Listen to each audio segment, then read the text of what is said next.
Baka nakalubog yan.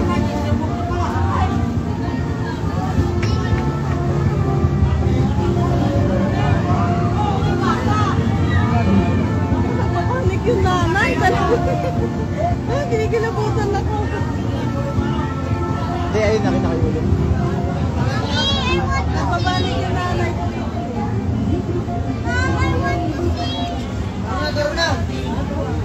Good luck, guys. Yap, huwag mo na sa'yo,